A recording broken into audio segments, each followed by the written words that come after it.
नमस्कार प्यारे बच्चों। आज हम मैथमेटिक्स के अंदर अपने चैप्टर नंबर 5 की जो लास्ट एक्सरसाइज है 5.4 जो कि ऑप्शनल है और ये एग्ज़ाम पॉइंट ऑफ व्यू से काफ़ी इंपॉर्टेंट एक्सरसाइज है। तो इसका फर्स्ट क्वेश्चन दे रखा है बच्चे, विच term of the AP 121, 117, 113 and so on is it's first negative term. यानी कि अपने को एक एपी दे रखी है और इसमें ये पूछा गया कि इस एपी की पहली जो नेगेटिव टर्म है वो कौन सी होगी। अब आप इस एपी को थोड़ा सा ध्यान से देखिए, ये एपी डिक्रीजिंग है, तो ऐसे घटते घटते घटते एक टर्म ऐसी आएगी जो माइनस की होगी। तो जो फर्स्ट टर्म जो माइनस की है ना, अपने को वो बतानी है। ठीक है, which term of the AP is the first negative term. और इसमें हिंट भी दिया हुआ है, find n for a n is less than 0। तो आइए बच्चों इसकी शुरुआत करते हैं अब हम।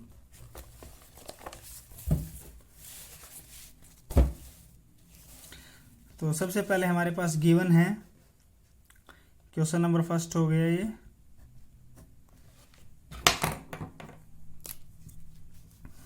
ये हमारी एक्सरसाइज है 5.4 और इसका जो क्वेश्चन है, जो एपी गिवन है वो हमारे पास एपी 121, 117, 113 एंड शो ऑन।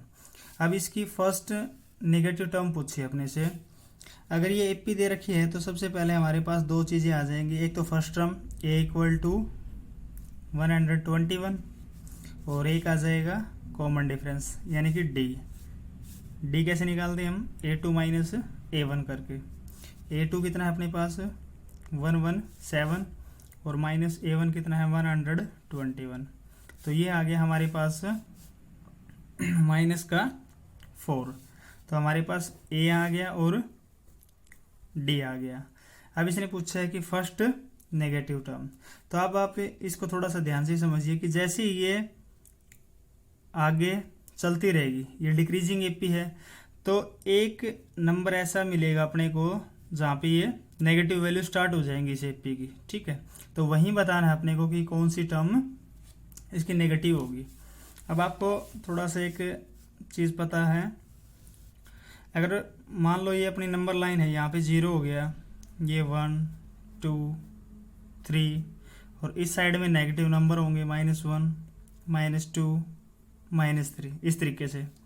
अब आप एक चीज़ नोटिस करो कि 0 से इस साइड वाले नंबर पॉजिटिव और 0 से इस साइड वाले नेगेटिव, यानी कि ये जितनी भी वैल्यू हैं ये सारी की सारी, जैसे मान लो मैंने -1 लिया, वो क्या हो गया 0 से छोटा हो गया। लेकिन इस साइड की वैल्यू जैसे मैंने 2 ले लिया, वो क्या हो गया 2 ले लिया, वो क्या हो गया 0 से बड़ा हो गया। ठीक, तो फर्स्ट जो नेगेटिव टर्म है वो अपनी कौन सी होगी इस केस में -1। तो ऐसे ही जब घटते घटते ये यहाँ तक आएगी तो इसकी फर्स्ट नेगेटिव टर्म बतानी है अपने को। तो इसके लिए हम इसमें हिंट भी गिवन है, अगर नहीं होता तो भी हम इस क्वेश्चन को कर लेते। Let a n is less than 0, यानी कि एन की ऐसी वैल्यू के लिए जो nth टर्म है वो अपनी क्या होगी लेस देन 0 होगी। ठीक है, अब ए एन का फॉर्मूला अपने को पता है, a plus n minus 1 into D less than 0। अब a की वैल्यू कितनी है 121 प्लस n माइनस 1, n की वैल्यू अपने को पता नहीं है, d की वैल्यू है -4 लेस देन 0। इसको अब हम सोल्व करेंगे 121, इसकी -4 की n के साथ मल्टीप्लाई करेंगे तो ये हो जाएगा माइनस का 4n माइनस माइनस प्लस का 4। अब ये 121 है और ये 4, ये तो हो जाएगा बच्चे 125 माइनस का 4n लेस देन 0। तो 125 ये लेस देन 4n इधर आ जाएगा अपना, तो ये क्या हो जाएगा 125 डिवाइड बाई 4n। अब अगर मैं यहाँ 125 को 4 से डिवाइड कर रहा हूँ तो ये आ जाएगा 4 3 ज़ा 12, 5 4 1 ज़ा 4 पॉइंट, सॉरी 0 यहाँ आएगा, 4 2 ज़ा 8 और एक 0, 4 5 ज़ा 20, यानी कि ये वैल्यू आ रही है अपने पास 31.25 लेस देन n। अब आपको पता है कि पूरे एपी के केस में मैंने आपको बता रखा कि n की जो वैल्यू है एक डेसिमल में नहीं होगी, ठीक है, n की जो वैल्यू हो एक कंप्लीट नंबर होगी। तो यानी कि इतने नंबर्स के बाद जो नंबर आएगा वो ही अपनी क्या होगी, फर्स्ट नेगेटिव टर्म। तो इसका इम्प्लाइज दैट 31.25 के बाद जो अगला जो नंबर है कंप्लीट नंबर वो है 32। इसका मतलब जो फर्स्ट नेगेटिव टर्म है, फर्स्ट नेगेटिव टर्म जो है वो कितनी हो जाएगी अपनी 32। चलिए बच्चे चलते हैं हम अपने अगले क्वेश्चन की तरफ। अगला क्वेश्चन है अपना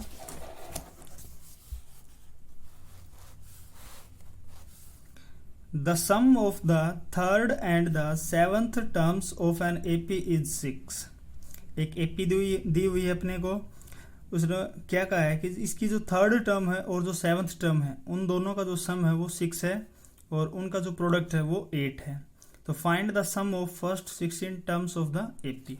ये काफ़ी इजी क्वेश्चन है, इस टाइप के क्वेश्चन हम कर चुके हैं। तो क्वेश्चन नंबर सेकंड, तो सबसे पहले मैं यहाँ पे लिख लेता हूँ जो चीज़ें अपने पास गिवन है। The sum of the third and the seventh term of AP is 6। Sum of the third, sum of the third and, sorry गलत कर गया मैं यहाँ पे, सम नहीं, the sum of third and seventh term, यानी कि A3 प्लस A7, ये कितना गिवन अपने पास, 6 गिवन। और उससे पहले हम ये मान के चलते हैं let A be the first term, A be the first term and D be the common difference. अब A3, तो A3 की जगह मैं क्या लिखूंगा, A प्लस 2D, और A7 की जगह क्या हो जाएगा बच्चे, A प्लस 60 इक्वल टू कितना है, 6। अब A और A मिलके कितना हो जाएगा, 2A प्लस 2D और 6D, ये हो जाएगा 8D इक्वल टू 6। अब ये तीनों ही टर्म 2 से डिवाइड हो रही हैं, तो ये आ जाएगा अपने पास A plus 4D equal to 3। ये होगी अपने पास इक्वेशन फर्स्ट। और क्या दे रखा है, एंड देयर प्रोडक्ट, यानी कि इन दोनों की ही product A3 multiply by A7 equal to 8। अब A3 की जगह मैं लिखूंगा A प्लस 2D और मल्टीप्लाई बाई A7 की जगह लिखूंगा मैं A प्लस 60 इक्वल टू 8। तो A प्लस 2D और A प्लस 60। अब हम ये हमारे पास आ गई इक्वेशन सेकेंड। अब मैं इक्वेशन फर्स्ट से क्या काम करूँगा, किसी भी एक वेरिएबल की वैल्यू निकालूंगा, क्योंकि ये दो वेरिएबल में है A और D में, तो मैं यहाँ से A की वैल्यू निकाल रहा हूँ। तो A की वैल्यू कितनी आ जाएगी, इधर तो 3 है बच्चे, 4D को मैं उधर ट्रांसपोज कर दूंगा तो ये माइनस का 4D हो जाएगा। अब ये जो A की वैल्यू है, ये वैल्यू उठा के अब हम सेकंड में रखेंगे। तो मैं यहाँ पे लिखूंगा put the value of A in second. तो A की जगह रखूंगा बच्चे मैं 3 माइनस 4D और प्लस का 2D मल्टीप्लाई बाई A की जगह मैंने रखा 3 minus 4D plus 6D equal to 8। अब ये देखो 3 एज इट इज, माइनस का 4D प्लस का 2D, तो ये हो जाएगा माइनस का 2D और 3 6D माइनस 4D, तो ये हो जाएगा प्लस का 2D। अब हम लिखेंगे यूजिंग आइडेंटिटीज, यूजिंग आइडेंटिटी ए माइनस बी ए प्लस बी, ये क्या होगा बच्चे, ए स्क्वायर माइनस बी स्क्वायर। तो यहाँ पे ए का काम कर रहा है 3 और बी का काम कर रहा है 2d, तो इम्प्लाइज दैट ये क्या हो जाएगा अपना 3 का स्क्वायर माइनस में 2d का स्क्वायर और इक्वल टू 8। 3 3 जा 9 माइनस का 4d स्क्वायर इक्वल टू 8। ये 9 मेरा एज इट इज, इस 8 को इधर लेके आऊंगा तो ये माइनस का इक्वल टू 4d स्क्वायर। इसको मैं थोड़ा सा आगे कर देता हूँ। तो ये यहाँ पे था बच्चे 9 माइनस 8, तो यहाँ पे ये हो जाएगा अपने पास 1 equal to 4d square.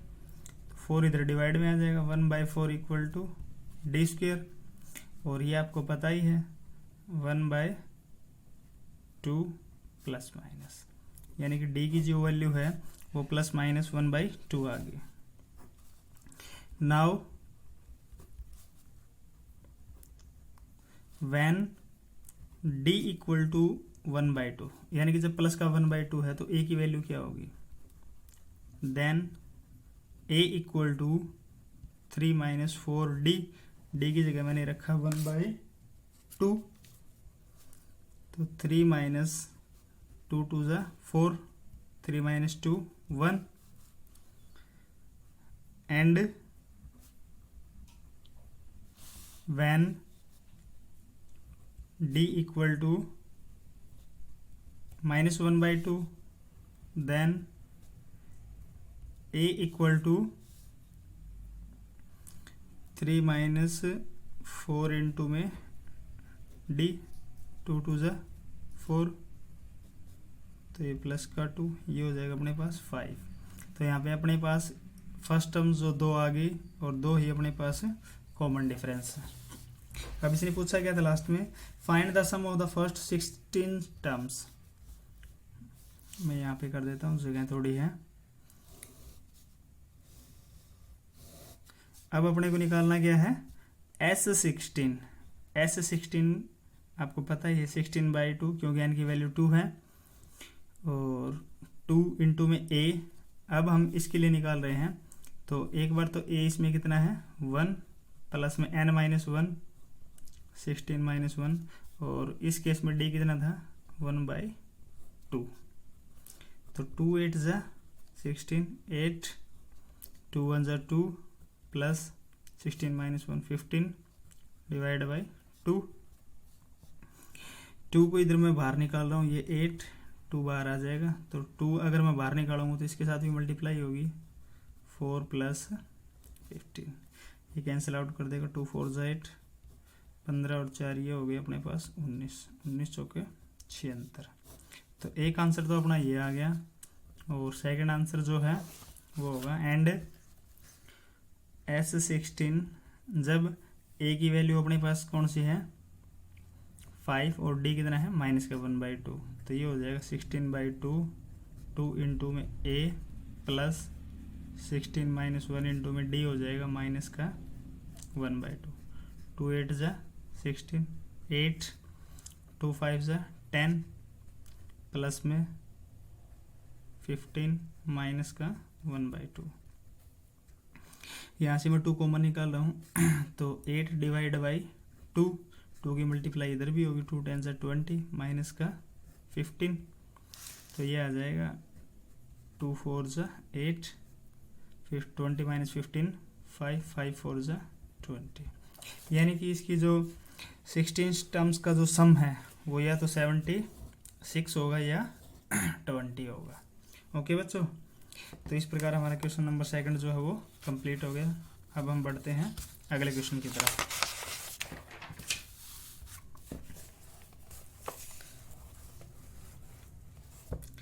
Third question देखो बच्चे, ए ladder has rungs 25 centimetre apart. एक सीढ़ी दे रखी है अपने को, ये जो फिगर में दिखाई दे रखी है, रंग्स 25 सेंटीमीटर अपार्ट। रंग्स इसका मतलब सीढ़ी में जो ऐसे हॉरिजॉन्टल जो वुडन लगी हुई है, इसको बोलते हैं रंग्स। ये कितनी दूरी पे है 25 सेंटीमीटर पे है ये। The rungs decrease uniformly in length. और ये जो रंग्स हैं देखो, ये नीचे वाले रंग्स की लंबाई थोड़ी सी ज़्यादा होगी, फिर इसकी कम, फिर इसकी कम, फिर उससे कम, फिर उससे कम, इस प्रकार से। Length from 45 centimetre at the bottom. और जो नीचे वाली जो रंग्स की लंबाई है वो है 45 सेंटीमीटर, और जो ऊपर वाले की है वो है टॉप वाले की 25। If the top and the bottom rungs are 2.5 meter apart, यानी कि जो बॉटम और जो टॉप वाला जो रंग्स है इनके बीच की डिस्टेंस कितनी गिवन है, 2.5 meter. What is the length of wood required for the rungs. तो ये जो रंग्स हैं इनको बनाने के में कितनी लकड़ी लगेगी, मतलब उस लकड़ी की लंबाई क्या होगी। ठीक है, क्वेश्चन समझ में आ गया आपको। चलिए अब हम इसका सॉल्यूशन की तरफ बढ़ते हैं। Question number 3।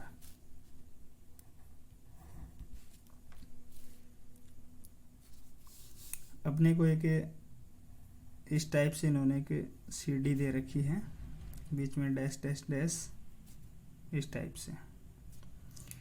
ये नीचे वाला हो गया 45 सेंटीमीटर जो रंग्स की लंबाई है, और जो टॉप वाला है उसकी है 25 सेंटीमीटर।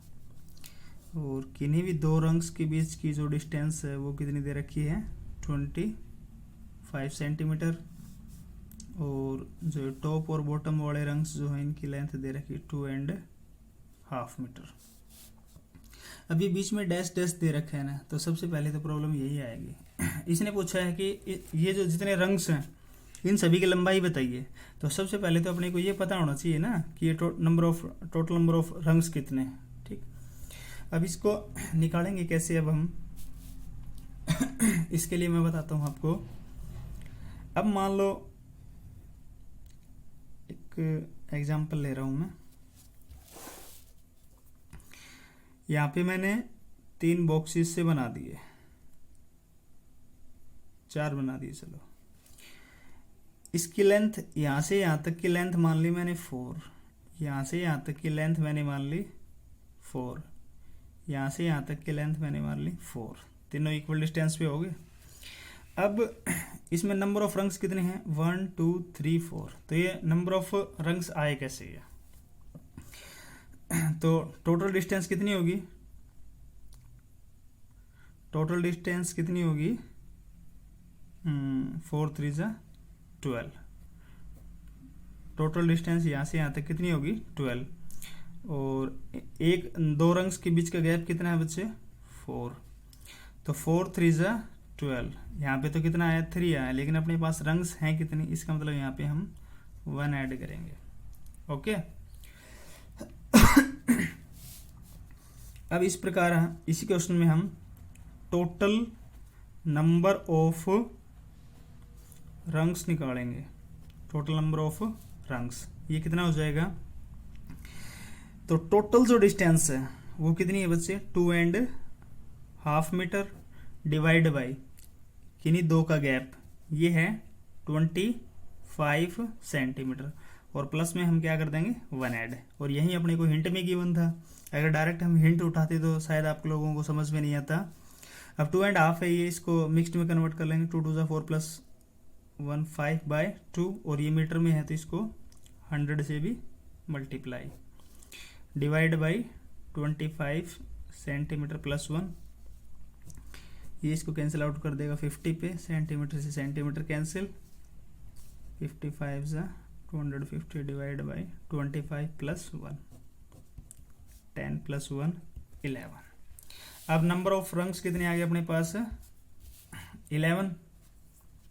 और इसने साथ ही गिवन क्या है, ये यूनिफॉर्मली डिक्रीज हो रहा है, यानी कि एक समान अंतर से ये डिक्रीज हो रहा है। तो यानी कि अपने को जो फर्स्ट टर्म है वो तो कितनी मिल जाएगी, 45। और जो ये टॉप वाली जो दे रखी है ये किसका काम करेगी, लास्ट टर्म का। तो यानी कि जो ए एन है वो कितनी होगी बच्चे, 25। और साथ में एन की वैल्यू कितनी हो जाएगी, 11। अब इसका सम पूछा है इन्होंने, तो अब हम क्या निकालेंगे, S11, क्योंकि नंबर ऑफ रंग्स कितनी है, 11। तो इन 11 रंग्स में जो वुडन यूज होगी उसी की तो लेंथ निकालनी है।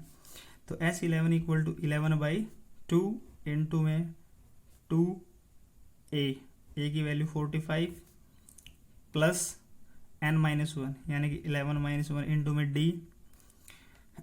और d की वैल्यू कितनी बच्चे 25, यहाँ पे हम लिख लेंगे 25। तो 11/2 मेरा as it is 45 into 2 90, 11-1 10 into में 25। तो 11/2 90 प्लस 250, ये हो जाएगा अपना 11/2 0, 9 प्लस 5 14, और ये 3, ये इसको कैंसिल आउट कर देगा, 2 1 ज़ा 2, 2 2 ज़ा 4 0। तो 11 मल्टीप्लाई बाई 120, तो इसका मल्टीप्लाई कर लेते हैं हम।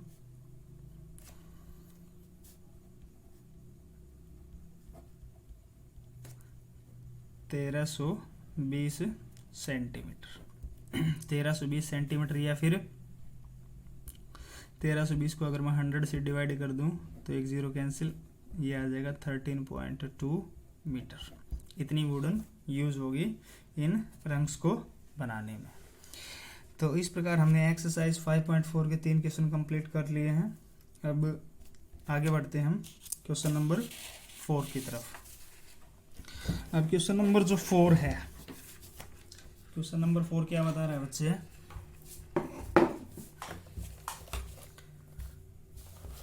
क्वेश्चन नंबर 4 बता रहा है आपको, the houses of a row are numbered consecutively from 1 to 49. Show that there is a value of x such that the sum of numbers of the house preceding the house numbered x is equal to the sum of numbers of house following it. Find this value of x. अब इन्होंने hint भी दे रखा है कि अब mostly बच्चों के लिए तो यही प्रॉब्लम होगी सर, इस हिंट को हम यूज कैसे करें। तो आइए देखते हैं इस क्वेश्चन को। क्वेश्चन नंबर 4, क्वेश्चन नंबर 4, हमारे पास एक रो है जिसमें क्या दे रखे हैं, नंबर ऑफ हाउसेस दे रखे हैं। तो मैं कुछ हाउसेस ड्रॉ कर देता हूं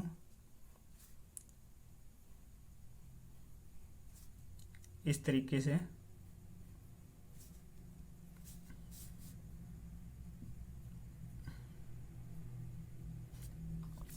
और इन सभी हाउसेस को एक नंबर अलॉट किया हुआ है 1 2, सभी घरों को एक एक नंबर दिया हुआ है।